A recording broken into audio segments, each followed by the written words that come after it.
بسم اللہ الرحمن الرحیم۔ صحیح بخاری کی حدیث نمبر 7 کا حصہ 2۔ کہنے لگا، کیا اپنے اس دعویٰ نبوت سے پہلے کبھی کسی بھی موقع پر اس نے جھوٹ بولا ہے؟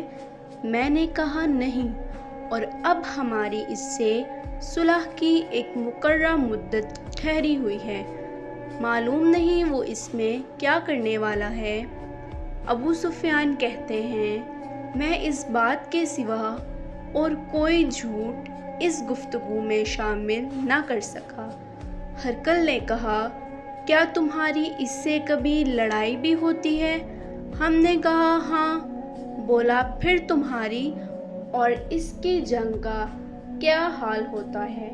میں نے کہا، لڑائی ڈول کی طرح ہے، کبھی وہ ہم سے میدان جنگ جیت لیتے ہیں اور کبھی ہم ان سے جیت لیتے ہیں۔ ہرقل نے پوچھا، وہ تمہیں کس بات کا حکم دیتا ہے؟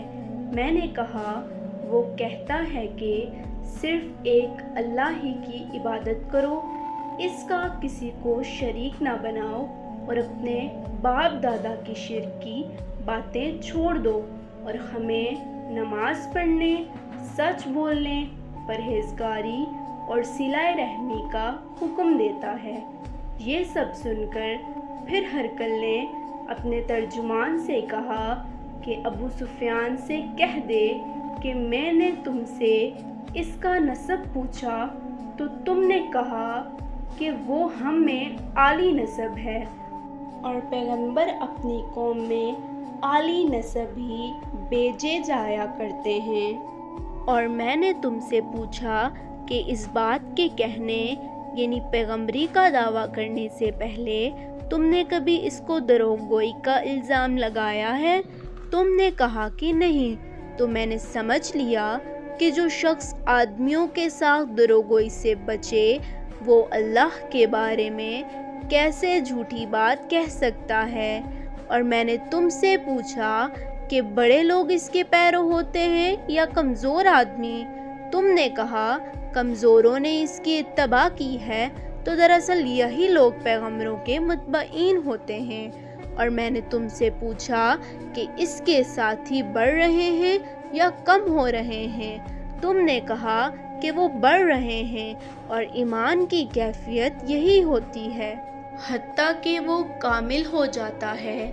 اور میں نے تم سے پوچھا کہ آیا کوئی شخص اس کے دین سے ناخوش ہو کر مرتد بھی ہو جاتا ہے؟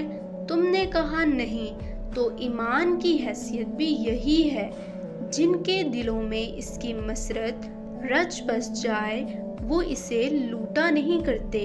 اور میں نے تم سے پوچھا کہ آیا وہ کبھی عہد شکنی کرتے ہیں؟ تم نے کہا نہیں۔ پیغمبروں کا یہی حال ہوتا ہے، وہ عہد کی خلاف ورزی نہیں کرتے۔ اور میں نے تم سے کہا کہ وہ تم سے کس چیز کے لیے کہتے ہیں؟ تم نے کہا کہ وہ ہمیں حکم دیتے ہیں کہ اللہ کی عبادت کرو، اس کے ساتھ کسی کو شریک نہ ٹھہراؤ، اور تمہیں بتوں کی پرستش سے روکتے ہیں، سچ بولنے اور پرہیزگاری کا حکم دیتے ہیں۔ لہٰذا اگر یہ باتیں جو تم کہہ رہے ہو سچ ہیں تو عنقریب وہ اس جگہ کا مالک ہو جائے گا کہ جہاں میرے یہ دونوں پاؤں ہیں۔ مجھے معلوم تھا کہ وہ پیغمبر آنے والا ہے، اگر مجھے یہ معلوم نہیں تھا کہ وہ تمہارے اندر ہوگا۔ اگر میں جانتا کہ اس تک پہنچ سکوں گا تو اس سے ملنے کے لیے ہر تکلیف گوارا کرتا۔ اگر میں اس کے پاس ہوتا تو اس کے پاؤں دھوتا۔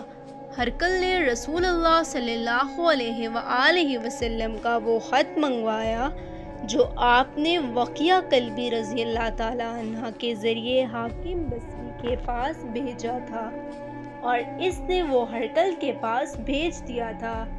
پھر اس کو پڑھا تو اس میں لکھا تھا، اللہ کے نام سے جو نہایت مہربان اور رحم والا ہے، اللہ کے بندے اور اس کے پیغمبر محمد صلی اللہ علیہ وآلہ وسلم کی طرف سے یہ خط ہے شاہ روم کے لیے۔